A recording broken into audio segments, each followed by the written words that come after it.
if you want to success in your life, then you have to do hard work with smart work.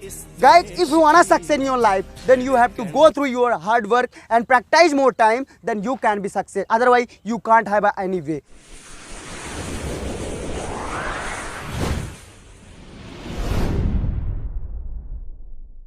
जय हिंद दोस्तों।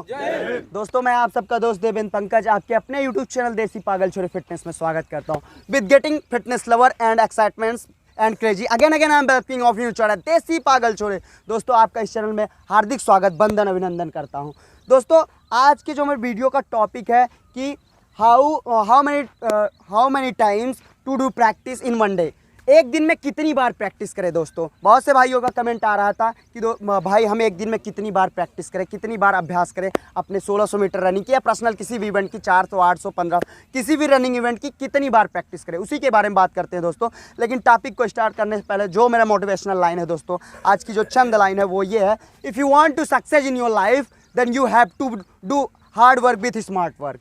Guys, if you want to succeed in your life, then you have to go through your hard work and practice more time, then you can be success. Otherwise, you can't have any way. दोस्तों इसका मतलब है कि आपके पास यदि आप जीवन में सफल होना चाहते हैं तो आपको हार्ड वर्क, स्मार्ट वर्क के साथ हार्ड वर्क करना पड़ेगा दोस्तों, यानी दिमाग से काम करना पड़ेगा।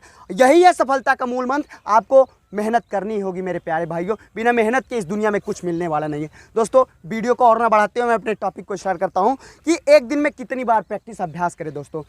दोस्तों जैसा कि आपको पता है कि जो वर्ल्ड एथलेटिक चैंपियनशिप फेडरेशन बोलती है कि आपको दिन में केवल एक बार प्रैक्टिस करनी है।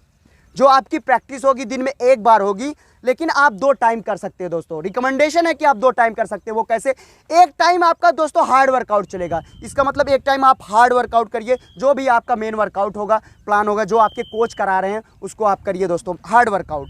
लेकिन इसका जैसे आपको सुबह आए, आपकी पेस रनिंग है या फिर आपका फटलेक ट्रेनिंग है या आपका टेम्पो रन है या आपका रिपीटेशंस वर्कआउट है, तो इसको आप करिए, बेशक करिए आप पूरी जी जान लगा के, लेकिन शाम को अपनी बॉडी को मत तोड़िए। अपनी बॉडी को दोनों टाइम मत तोड़िए, इससे आपकी बॉडी में वीकनेस आ जाएगी, कमजोरी होगी और अगले दिन आप प्रैक्टिस नहीं कर पाएंगे अच्छी तरीके से। अच्छा, अगर आप 2 टाइम वर्कआउट भी कर लिए हैं तो अगले दिन आपको रेस्ट देना होगा। रेस्ट का यह मतलब नहीं है कि आप घर पे सो रहे हैं दोस्तों, सोना नहीं है, आपको वहाँ पे जाना है, नॉर्मल वर्कआउट करना है, वार्म अप वगैरह करके कोर वर्कआउट कर लीजिए। अच्छा, जब पहली टाइम अगर आपने हार्ड वर्कआउट कर लिया दोस्तों, तो दूसरी टाइम आपको लो वर्कआउट करना पड़ेगा, नॉर्मल वर्कआउट करना पड़ेगा। कैसे? जैसे शाम को आपने वर्कआउट कर लिया है, सुबह आपने हार्ड वर्कआउट कर लिया है, तो शाम को आपको ये करना है कि जाके वार्म अप करना है बढ़िया से, और उसके बाद आपको कोर वर्कआउट करना, पेट के एब्डोमिनल्स या फिर आपको एक्सरसाइज करनी है, स्ट्रेचिंग, यही सब करके छोड़ देनी है। इजी स्ट्रेडिंग लगा के छोड़ देनी है। इससे आपको अगले दिन वर्कआउट करने में मदद मिलेगी। अगले दिन ये प्रॉपर शेड्यूल नहीं है। अगले दिन आपको किसी दिन आप शाम अगर सुबह में वर्कआउट मेन कर लिए तो शाम को आके हैंडबॉल खेल लीजिए, फुटबॉल खेल लीजिए, वॉलीबॉल खेल लीजिए, जो भी इंटरटेनमेंट गेम है उसको आप खेल लीजिए। ऐसे ही अल्टरनेट डेज आप बदलते रहिए। एक दिन आप प्रैक्टिस कर रहे हैं कि अगर आप एक दिन की प्रैक्टिस कर रहे हैं कि आप हैंडबॉल खेलिए, तो अगले दिन आप कोर वर्कआउट कर लीजिए, अगले दिन आप स्ट्रेचिंग कर लीजिए। मेरा कहने का ओवरऑल मतलब दोस्तों यही है कि आपको दिन में केवल एक बार अच्छे से प्रैक्टिस करना है। सुबह के समय कर रहे हैं तो सुबह हार्ड वर्कआउट करना है, शाम को लो वर्कआउट करना है। ये वर्कआउट शुरू नहीं तो बॉडी, अगर आप दोनों टाइम फोकस करेंगे तो आपके इंजरी के ज़्यादा चांसेस हो जाएंगे, आपकी बॉडी वीकनेस होने लगेगी, मसल्स आपकी वीक हो जाएंगी, तो दिक्कत होगी। तो मेरा यही रिकमेंडेशन है कि आप दिन में 2 बार प्रैक्टिस जरूर करिए, लेकिन एक बार हार्ड करिए, एक बार लो करिए, एक बार हार्ड, एक बार नॉर्मल। यही प्रैक्टिस का शेड्यूल है जो वर्ल्ड एथलेटिक चैंपियनशिप फेडरेशन आपको कहती है, जो फेडरेशन कहती है एथलेटिक फेडरेशन, कि आपका यही रूल्स हो, इसी से परफॉर्मेंस इनहेंस होके आएगी। दोस्तों बात करता हूँ और बहुत से भाई का अगले मुद्दे पे बात करता हूँ। तो बहुत से भाई हमारे ये हैं कि आते हैं अपने से मन से प्रैक्टिस करके चले जाते हैं, या फिर जो भी उनको प्रैक्टिस करा रहा है दोस्तों, जो भी हमारे भाई एक्सपीरियंस के बेस पे प्रैक्टिस करा रहे हैं दोस्तों, जो भी प्रैक्टिस एक्सपीरियंस के बेस पे कराता है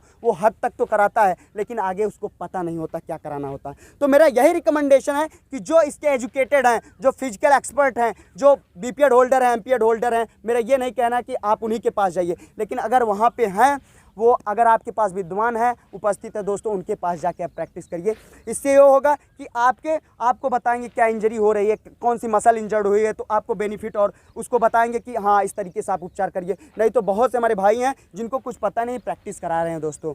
प्रैक्टिस कराइए, कोई दिक्कत नहीं, लेकिन ओवरऑल उनके सर्वांगीण विकास करना है दोस्तों, उनके पूरे बॉडी पे फोकस करना है, तभी आपकी परफॉर्मेंस निकल आएगी। यानी मेरे कहने का मतलब आप किसी वेल सर्टिफाइड कोच के पास ही जाइए, प्रैक्टिस करिए, या फिर किसी ऑनलाइन ट्रेनिंग करिए, जिसका भी आप ऑनलाइन ट्रेनिंग करिए। मैं नहीं कर रहा हूँ मेरा ही फॉलो करिए, किसी का भी आप फॉलो कर सकते हैं दोस्तों, किसी का भी फॉलो कर सकते हैं, लेकिन शर्त यह है कि दोस्तों आपको लगातार उसका फॉलो करना पड़ेगा। मैं नहीं कर रहा हूँ मेरा फॉलो करिए, मेरा फॉलो कर रहे हैं तो मेरा करिए, किसी और का फॉलो करिए, लेकिन दोस्तों करिए फॉलो आप करिए, अपने से प्रैक्टिस मत कीजिए, किसी के वेल सर्टिफाइड कोच के अंडर में या कोई जो जागरूक है उसके अंडर में आप प्रैक्टिस करिए। या दोस्तों यही मुझे आज का जो मेरा टॉपिक था यही था कि एक दिन में कितनी बार प्रैक्टिस करें। मैं चाहता हूं कि दोस्तों आप सब सही तरीके से प्रैक्टिस करें और इस साइंटिफिक स्पोर्ट्स के महत्व को समझें। इसका मतलब है कि दोस्तों बहुत से भाई हमारे हैं कि साइंटिफिकली नहीं समझ रहे हैं, जब पहले बैलाई होती थी, बर्दे टाइप में वर्कआउट होता था, उसी को यूज करते हैं। ऐसा नहीं करना है दोस्तों। आज पूरा स्पोर्ट्स जो है, आपकी जो परफॉर्मेंस आ रही पूरे साइंस पे बेस्ड हो गई है, विज्ञान के बेस्ड हो रही है। किस प्रकार से आपके पैर चलेंगे, आपका आर्म एक्शन किस प्रकार का होगा, बॉडी लैंग्वेज किस प्रकार से होगी, उससे आप देखेंगे ना तो धीरे धीरे बहुत जल्दी इंक्रीज हो जाती है आपकी परफॉर्मेंस। लेकिन वही बैलाई वाला काम करेंगे दोस्तों, ना रिकवरी का पता, ना हार्ट बीट चेक का पता, तो बस करते रहिए, इंजरी करते रहिए दोस्तों। तो यही कहना था। अब चलते हैं इस वीडियो में, फिर से आपका वेलकम बैक करेंगे वीडियो में। जय हिंद दोस्तों, जय हिंद।